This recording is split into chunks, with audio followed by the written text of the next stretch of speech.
Core Architectural Components of Azure. What is Microsoft Azure? Azure is a continually expanding set of cloud services that help you meet current and future business challenges. Azure gives you the freedom to build, manage, and deploy applications on a massive global network using your favorite tools and frameworks. What it offers: be ready for the future. Continuous innovation from Microsoft supports your development today and your product visions for tomorrow. Build on your own terms. You have choices. With a commitment to open source and support for all languages and frameworks, you can build how you want and deploy where you want. Operate hybrid seamlessly, on premises, in the cloud, and at the edge. Azure will meet you where you are. Integrate and manage your environments with tools and services designed for a hybrid cloud solution. Trust your cloud. Get security from the ground up, backed by a team of experts and proactive compliance trusted by enterprises, governments, and startups. What can I do with Azure? Azure provides more than 100 services that enable you to do everything from running your existing applications on virtual machines to exploring new software paradigms such as intelligent bots and mixed reality. Many teams start exploring the cloud by moving their existing applications to virtual machines that run in Azure. Migrating your existing apps to VMs is a good start, but the cloud is much more than a different place to run your VMs. For example, Azure provides artificial intelligence and machine learning services that can naturally communicate with your users through vision, hearing, and speech. It also provides support storage solutions that dynamically grow to accommodate massive amounts of data. Azure services enable solutions that aren't feasible without the power of the cloud. Now let's get started with creating Azure accounts. To create and use Azure services, you need an Azure subscription. When you're completing Learn modules, most of the time a temporary subscription is created for you, which runs in an environment called the Learn Sandbox. We would be looking at the sandbox shortly as well. When you're working with your own applications and business needs, you need to create an Azure account, and a subscription will be created for you. After you have created an Azure account, you are free to create additional subscriptions. For example, your company might use a single Azure account for your business and separate subscriptions for development, marketing, and sales departments. After you have created an Azure subscription, you can start creating Azure resources within each subscription. This is a pictorial description of how Azure account enables you to create multiple subscriptions. And under each subscription, you can create multiple resource groups. And then under each resource group, you can create multiple resources. You can purchase Azure Access directly from Microsoft by signing up on the Azure website or through a Microsoft representative. What is the Azure free account? It includes free access to popular Azure products for 12 months, a credit to use for the first 30 days worth $200, access to more than 25 products that are always free. The Azure free account is an excellent way for new users to get started and explore. To sign up, you need a phone number, a credit card, and a Microsoft or GitHub account. The credit card information is used for identity verification only. You won't be charged for any services until you upgrade to a paid subscription. There is another type of Azure account, which is the free student account. This includes free access to certain Azure services for 12 months, a credit to use in the first 12 months, free access to certain software developer tools. The Azure Free Student Account is an offer for students that gives $100 credit and free developer tools. Also, you can sign up without a credit card. What is Microsoft Learn Sandbox? Many of the Learn exercises use a technology called the sandbox, which creates a temporary subscription that's added to your Azure account. This temporary subscription allows you to create Azure resources during a Learn module. Learn automatically cleans up the temporary resources for you after you have completed the module. When you are completing a Learn module, you're welcome to use your personal subscription to complete the exercises in the module. However, the sandbox is the preferred method to use because it allows you to create and test Azure resources at no cost to you. This is how your Azure Cloud Shell will look like when you are about to begin the usage of Sandbox. We would be looking into Sandbox in another video. The core architectural components of Azure may be broken down into two main groupings: the physical infrastructure, the management infrastructure. The physical infrastructure for Azure starts with data centers. Conceptually, the data centers are the same as large corporate data centers. They are facilities with resources arranged in racks with dedicated power, cooling, and networking infrastructure. As a global cloud provider, Azure has data centers around the world. However, these individual data centers aren't directly accessible. Data centers are grouped into Azure regions or Azure availability zones that are designed to help you achieve resiliency and reliability for your business critical workloads. This particular website will actually give you a chance to interactively explore the underlying Azure infrastructure. Physical infrastructure is comprised of regions. A region is a geographical area on the planet that contains at least one, but potentially multiple data centers that are nearby and networked together with a low latency network. Azure intelligently assigns and controls the resources within each region to ensure workloads are appropriately balanced. When you deploy a resource in Azure, you will often need to choose the region where you want your resource deployed. Some services or virtual machine features are only available in certain regions, such as specific VM sizes or storage types. There are also some global Azure services that don't require you to select a particular region, such as Azure Active Directory, Azure Traffic Manager, and Azure DNS. Availability zones. They are physically separate data centers within an Azure region. Each availability zone is made up of one or more data centers, equipped with independent power, cooling, and networking. An availability zone is set up to be an isolation boundary. If one zone goes down, the other continues working.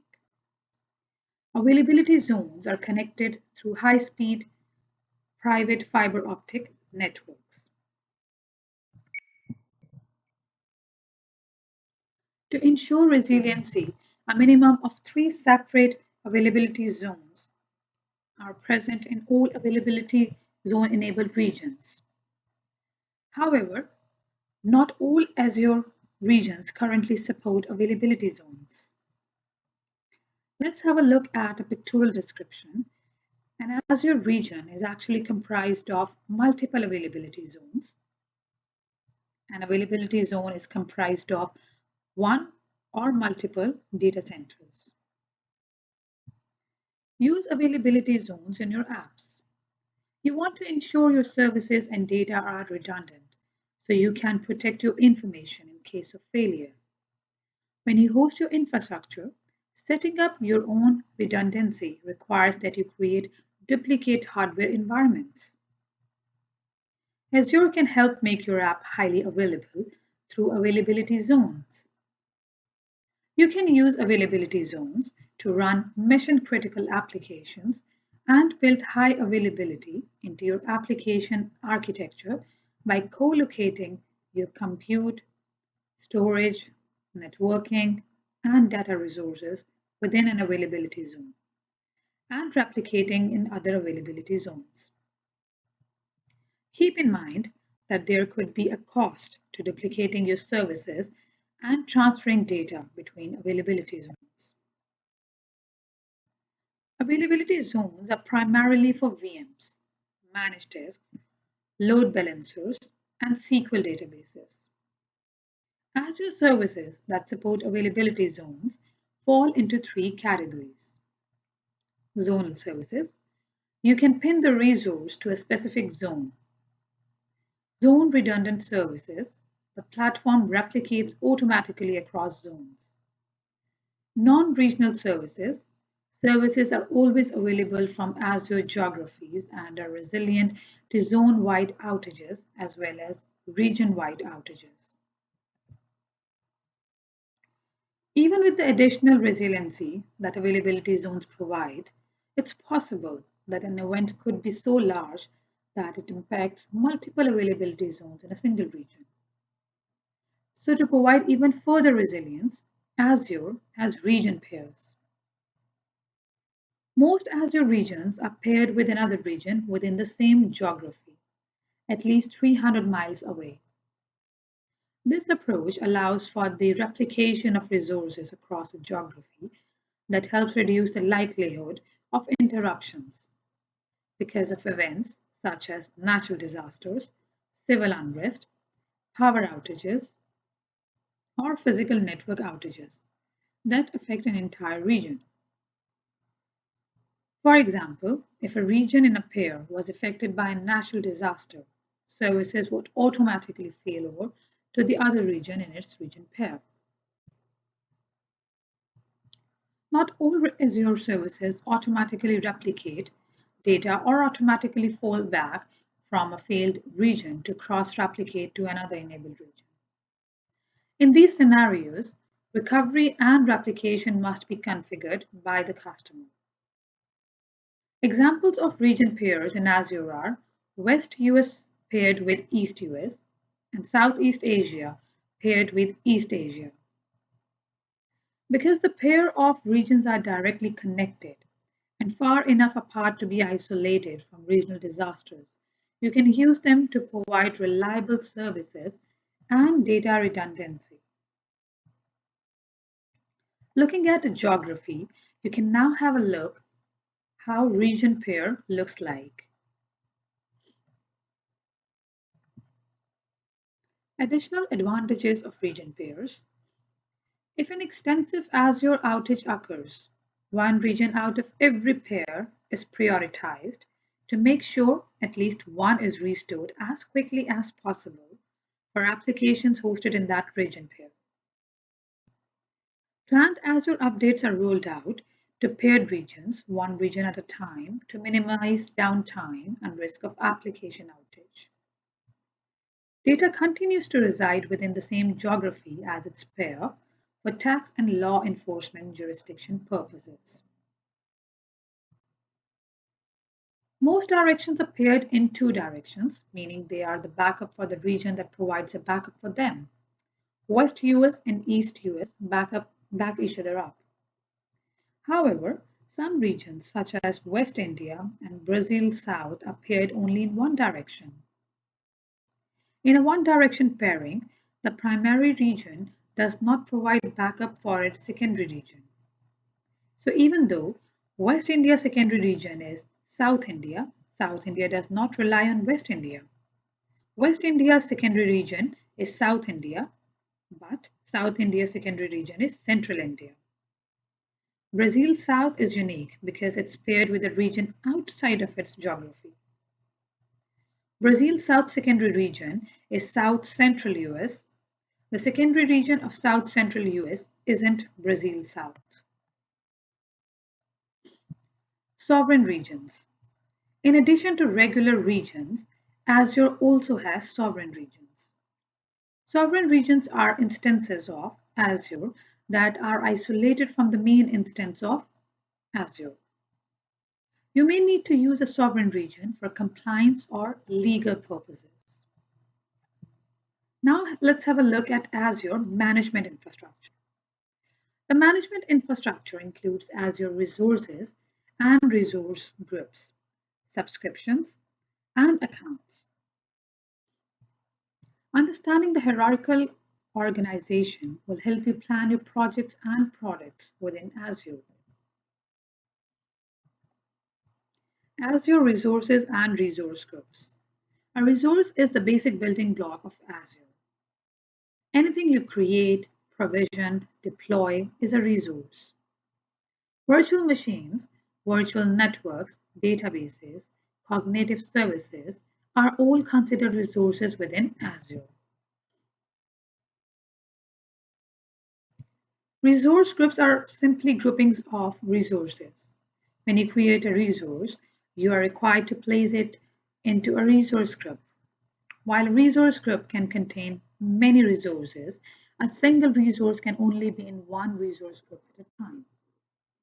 Some resources may be moved between resource groups, but when you move a resource to a new group, it will no longer be associated with the former group. Additionally, resource groups cannot be nested, meaning you cannot put resource group B inside of resource group A. Resource groups provide a convenient way to group resources together. When you apply an action to a resource group, that action will apply to all the resources within the resource group. If you delete a resource group, all the resources will be deleted. If you grant or deny access to a resource group, you have granted or denied access to all the resources within the same resource group. When you are provisioning resources, it's good to think about the resource group structure that best suits your needs. For example, if you're setting up a temporary dev environment, grouping all the resources together means you can deprovision of all of the associated resources at once by deleting the resource group. If you're provisioning compute resources that will need 3 different access schemas, it may be best to group resources based on the access schema and then assign access at the resource group level. There aren't hard rules about how you use resource groups, so consider how to set up your resource group to maximize their usefulness for you. Now have a look at Azure subscriptions. In Azure, subscriptions are a unit of management, billing, and scale. Similar to how resource groups are a way to logically organize resources, subscriptions allow you to logically organize your resource group and facilitate billing. An Azure account can have dev subscription, test subscription, and production subscription. Using Azure requires an Azure subscription. A subscription provides you with authenticated and authorized access to Azure products and services. It also allows you to provision resources. An Azure subscription links to an Azure account, which is an identity in Azure Active Directory or in a directory that Azure AD trusts. An account can have multiple subscriptions, but it's only required to have one. In a multi-subscription account, you can use a subscription to configure different billing models and apply different access management policies. You can use Azure subscriptions to define boundaries around Azure products, services, and resources. There are 2 types of subscription boundaries that you can use. First one is billing boundary. This subscription type determines how an Azure account is built for using Azure. You can create multiple subscriptions for different types of billing requirements. Azure generates separate billing reports and invoices for each subscription so that you can organize and manage costs. Access control boundary. Azure applies access management policies at the subscription level, and you can create separate subscriptions to reflect different organizational structures. An example is that within a business, you have different departments to which you apply distinct Azure subscription policies. This billing model allows you to manage and control access to the resources that users provision with specific subscriptions. How to create additional Azure subscriptions. Similar to using resource groups to separate resources by function or access, you might want to create additional subscriptions for resource or billing management purposes. For example, you might choose to create additional subscriptions to separate environments. You can choose to create subscriptions to set up separate environments for development and testing, security, or to isolate data for compliance reasons. This design is particularly useful because resource access control occurs at the subscription level. Organizational structures. You can create subscriptions to reflect different organizational structures. For example, you could limit one team to lower cost resources while allowing the IT department a full range. This design allows you to manage and control access to resources that users provision within each subscription. Billing. You can create additional subscriptions for billing purposes. Because costs are first aggregated at the subscription level, you might want to create subscriptions to manage and track cost based on your needs. For instance, you might want to create one subscription for your production workloads and another subscription for your development and testing workloads. So these are the three types in which you can create additional subscriptions. Azure management groups. The final piece is the management group. Resources are gathered into resource groups, and resource groups are gathered into subscriptions. If you're just starting in Azure, that might seem like enough hierarchy to keep things organized. But imagine if you're dealing with multiple applications, multiple development teams, in multiple geographies. If you have many subscriptions, you might need a way to efficiently manage access, policies, and compliance for those subscriptions. Azure management groups provide a level of scope above subscriptions. You organize subscriptions into containers called management groups and apply governance conditions to the management groups.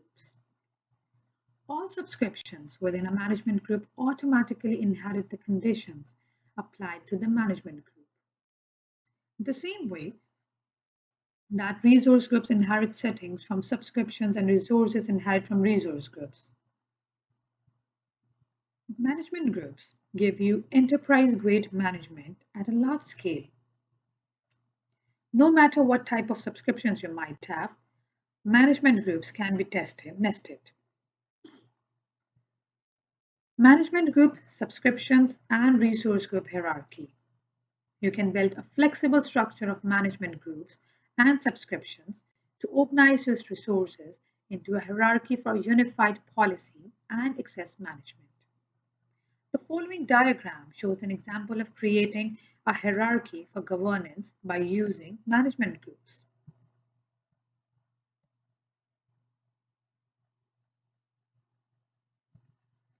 Some examples of how you could use management groups might be: create a hierarchy that applies a policy. You could limit VM locations to the US West region in a group called production. This policy will inherit onto all the subscriptions that are descendants of that management group and will apply to all VMs under those subscriptions. This security policy can't be altered by the resource or subscription owner, which allows for improved governance. Provide user access to multiple subscriptions. By moving multiple subscriptions under a management group, you can create one Azure role-based access control assignment on the management group. Assigning Azure RBAC at the management group level means that all sub-management groups, subscriptions, resource groups, and resources underneath that management group would also inherit those permissions. One assignment on the management group can enable users to have access to everything they need instead of scripting Azure RBAC over different subscriptions. Important facts about management groups. 10,000 management groups can be supported in a single directory. A management group tree can support up to 6 levels of depth. This limit doesn't include the root level or the subscription level. Each management group and subscription can support only one